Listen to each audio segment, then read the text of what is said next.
Hello there, this is Crafty Tats, and today we're gonna make a macrame wall hanging. And this is made with thread. I usually use cotton thread like this one. It's not super thick, but it works. I think it's about 6 millimeters. I'm not entirely sure because I bought it quite a long time. I also worked before with this kind, which is a little more thick. And it's also called like crafting cords, stuff like that, but you can use whatever. I also did these with a very thinner cotton thread, so you can make it. It's perfectly fine. It works just as much. You don't really see the effects as much because like you can see the difference between these two, because this is much more bulky and you can see it much more. This is very thin, delicate, but they both work, and depending on what you're going to do, they both work. Keep in mind that you're going to need a lot of thread. For instance, this is much bulkier and this is quite small, like I dare to say too short, but this is 16 meters. So you're going to need a lot. I'm going to do this with 12 sets of 3 meters long of this kind. And it's going to be a fairly long wall hanging because it's for a wall in my house that is kind of high. But you can do it and experiment with whatever you want. You just need the thread, scissors, and like a stick that you can get from the outside, no problem. As long as it's like clean and doesn't have bugs on it.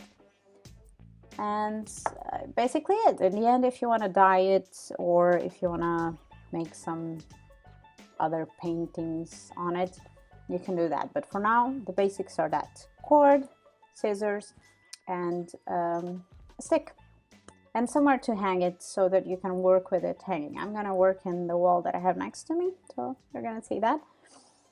And I hope you have fun. Let's get to it.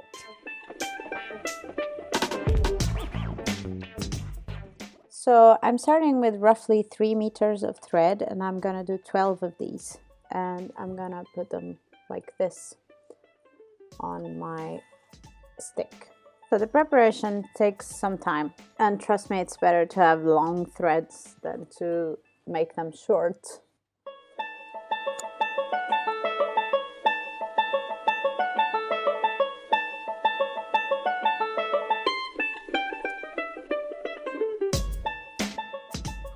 One thing I had to learn with the macrame is that you can't be too sad about doing this and wasting a bunch of cord, because at some point it's better to have more to work with than little. So you cannot be too frugal with it. You can't like save too much when you're doing. In case you haven't noticed already, what is new with me this new year is that I have braces now. So I talk a little weirder.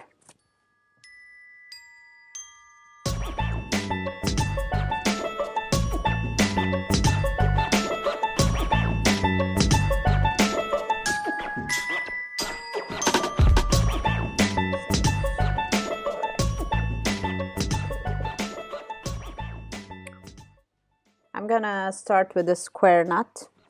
So I'll put this one in the front, and I cross the outer one from behind and through the arrow that I created with the first one. So you kind of make a normal knot around it. Looks like this. So now you do the same thing but with the other side. That's what is gonna make them square. So you do like this, create a kind of a hole in there, and you cross this one in the front and in the back. I'm gonna do this a few times, so if you didn't get it right away, don't worry. Okay, I think I'm gonna do I don't know what it's called actually. I should polish my macrame naming, but I'm gonna do a turning knot that is gonna make a kind of a line, a thick line here. So you do a normal turn, and then you do another one and go in the middle of the hole. I'm gonna make it again so you can see it clear. So you have the middle line, and you want to position that in a diagonally form, and the one that is behind, you're gonna trace it back and push it in the middle, so through the hole that you created. And then you're gonna continue more downwards and do the same thing. So you kind of create two little arrows from the walls that you see, and then you push it in the middle.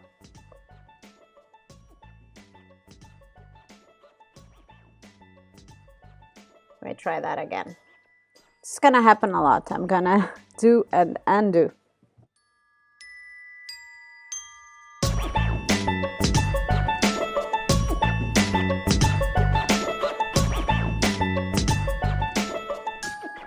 You know what? I don't think I'm gonna go with these knots. I think I'm gonna continue with the square knot, the one that we made here. Let's continue with the square. So you cross it. You have the two middle ones. You cross the outside part through, and then with the other one, in this case, I'm connecting with the one that comes from another square knot. You push it in the front.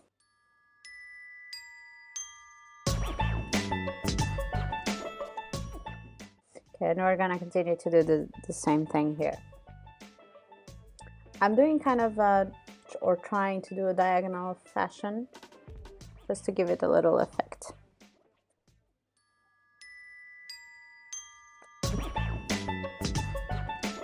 Okay, so with the square knots, what I was thinking and ended up happening is that I have one left that I'm not using. But that's not too bad, because we can use it further down.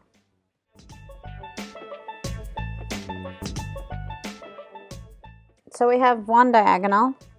I'm gonna start making the other one on the other side.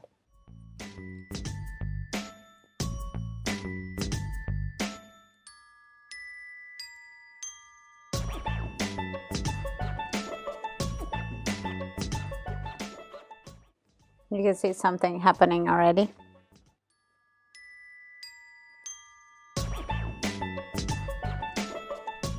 So as we saw, these two are not going to be used right about now. I like my diagonals and I like to start somewhat simple, but I would like to make a more closed diagonal, maybe with some round up knots. I think I'm going to use this outside part as my conductor thread. There's a bunch of lingo that I should know before I do this, but I actually prefer to just get on with it and do it rather than learn all the theory. I think I'm gonna keep going with the diagonal feeling, but doing the tight round nuts through. So what I'm basically doing is just going with the back thread twice around the conductor thread.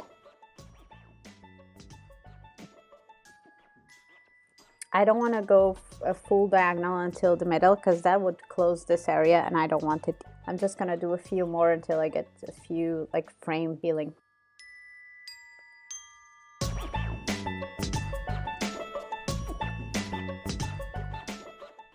Okay, I think I'm going to do one more, just to have an even number when I'm working with the middle.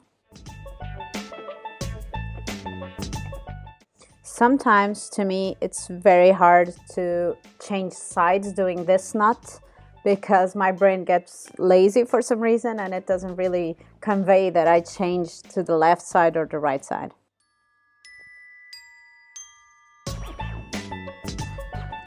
Okay, I'm following more or less every now and then to see that I'm following the same length of knots so that it doesn't get weird. This is the conductor thread that is going inside, and you're rolling around all the others, and it's pretty simple. You just go around it and you always push it towards the side your conductor thread is starting. Okay, so I made it during 2 square knots down here, so I'm gonna follow and do the same here.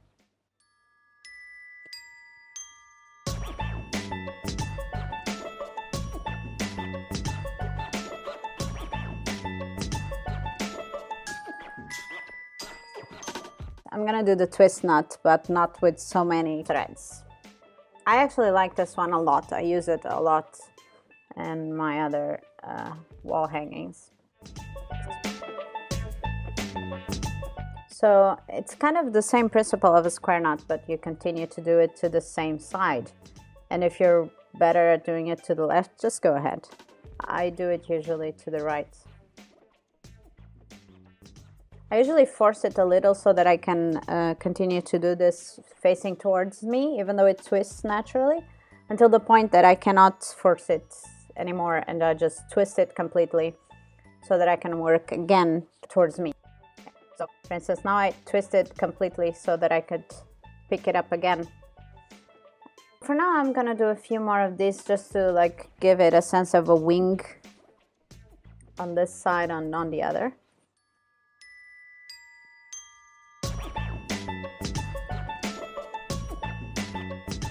Okay, I'm just gonna do one more on this side and then do the other. Okay, again, when you change sides, it's important that you do this towards the outside part of your side.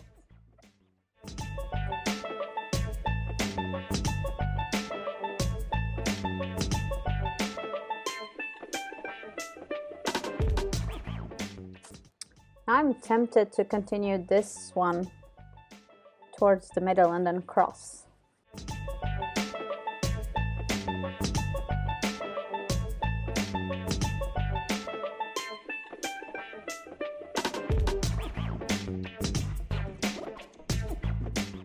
Now I'm going to continue on this side and see how it turns out.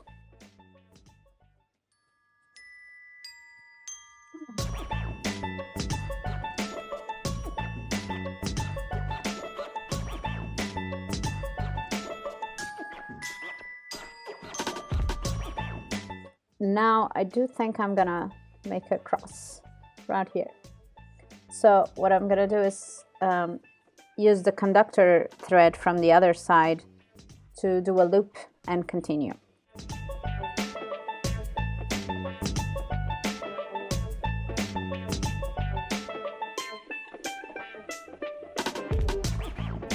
So it kind of feels like one is crossing on top of the other.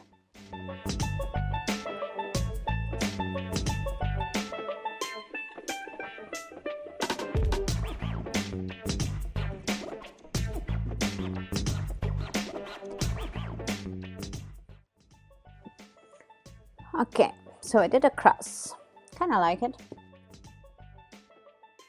Might do another one just to end up with 4 threads. 4 is the magic number when you do this kind of thing, because most of the knots, like the simple ones that you make, take 4 threads.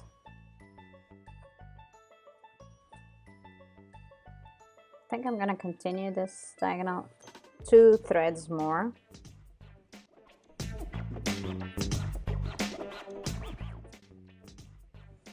And I think I'm gonna like nail it down right here so that I don't have a bigger hole in between them.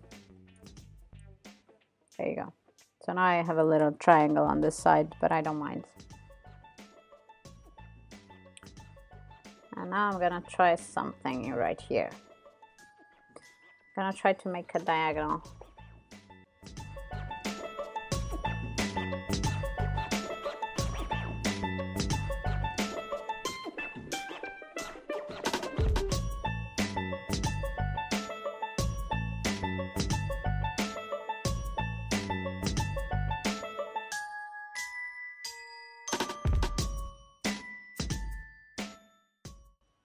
So I'm connecting these two. This is the conductor thread and this is the other conductor thread. So I'm gonna connect. The one you're connecting is the one that goes underneath. So I'm connecting the side one to the middle one.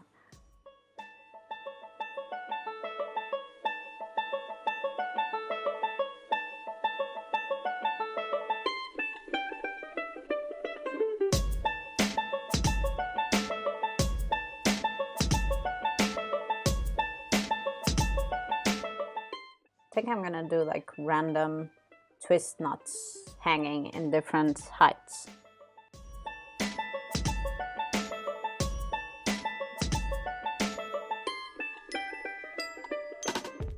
So you cross it, leave a hole, cross this one in the front, go over and through the hole.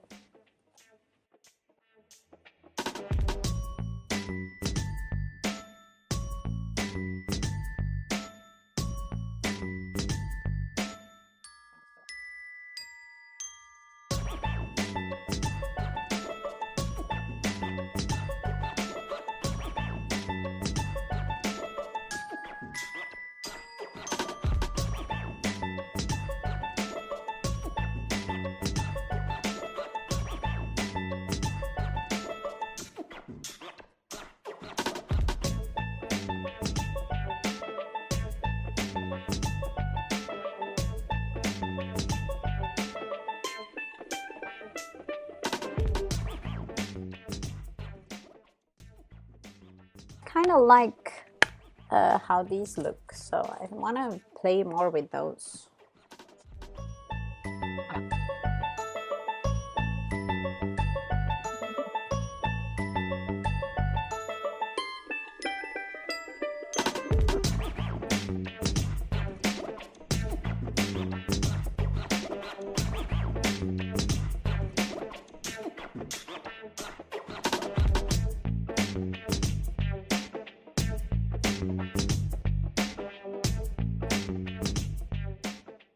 I'm gonna try to do something weird.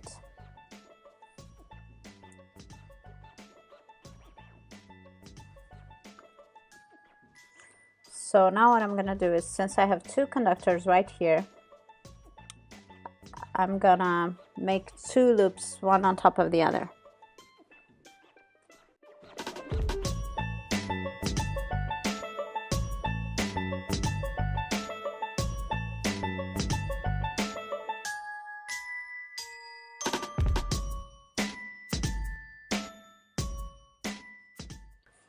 About time I do this, right? I'll use this conductor to continue my diamond. Loop the down conductor. Let's see. Maybe it works. Experimenting. Just have to remember what I did here so that I can do it on the other side. I kind of like how it's turned out, so I have to loop these two before I start making the reinforcement. 5 threads. This was about the time that I decided to create another conductor, so I'll do that.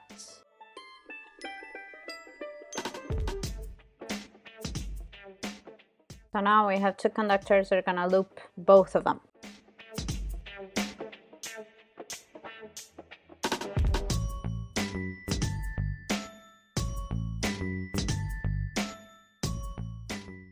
So what I did was continue with the top conductor to make the curve. So this conductor became a looping thread.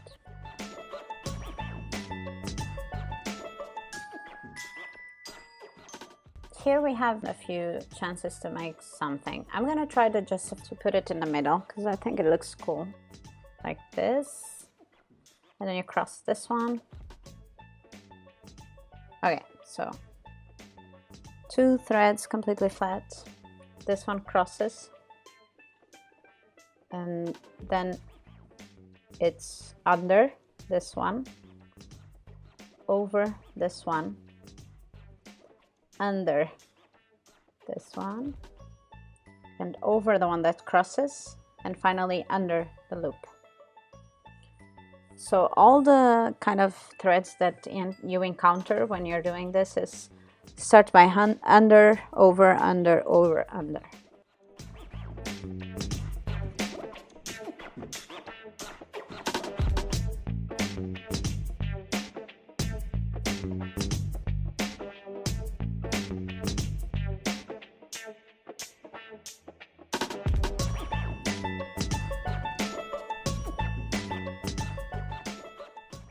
I like this reinforcement kind of thing, so I might try to do it here.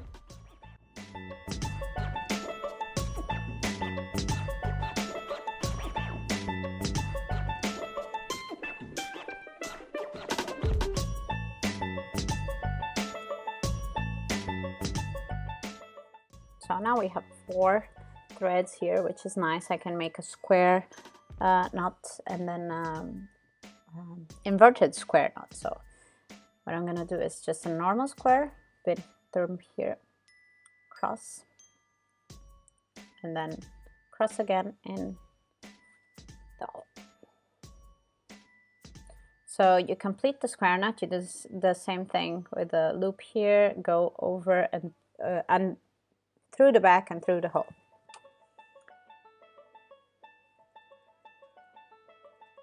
Okay, and now to do the inverted part, what you have to do is you're gonna use the conductors, or the ones that are in the middle, on the outside part. So you just kind of cross them, and then you start over. You do the square knot like this: cross, go under, back, and through the loop. And this one, to have a good effect, you wanna like leave it a little loose.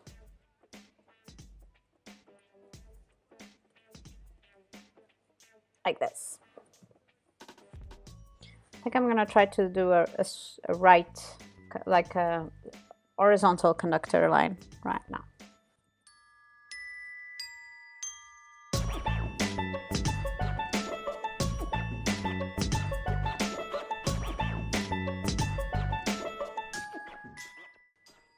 I'll do the same thing on this side.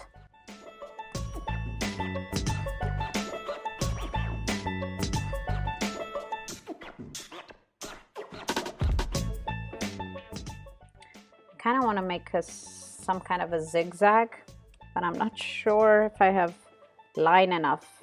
I'm gonna try.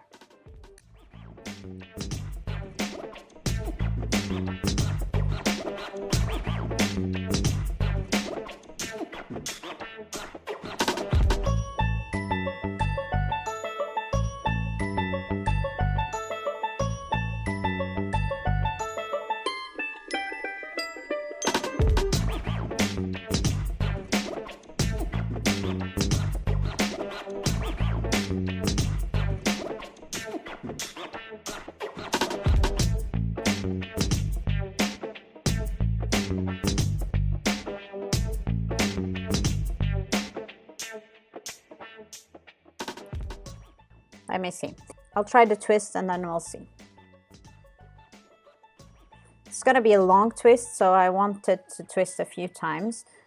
And you're gonna see how I have to turn it every now and then to follow what I'm doing.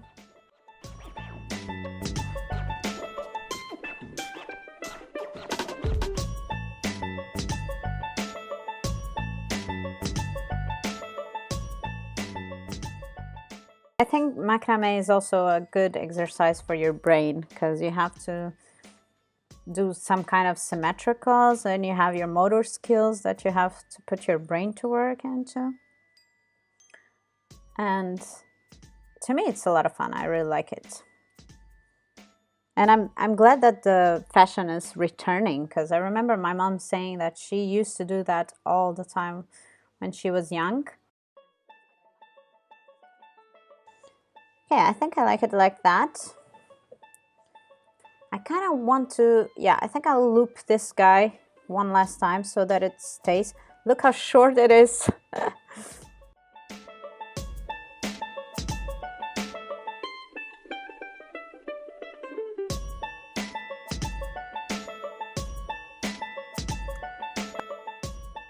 So now what I'm gonna do is cut it towards the short one. So this is the shortest actually, so I'm gonna either cut it straight and dye this part, or I'm gonna cut it in a diagonal form, also dyeing it and undoing some of the tips. They naturally get undone when you're working, but sometimes I like to undo them all throughout until the knot, so it gets more fluffy. So here you have it. I'm probably gonna dye the end and cut it, and you're gonna see the final product on the thumbnail at least. I hope you liked it. Leave a like, follow me on Instagram. All the links are gonna be in the description. Subscribe all you want. I'm sorry I'm such a retarded talking. My braces are giving me hell. gonna get used to it sometime, I hope. Thanks for watching, and bye. See you next time.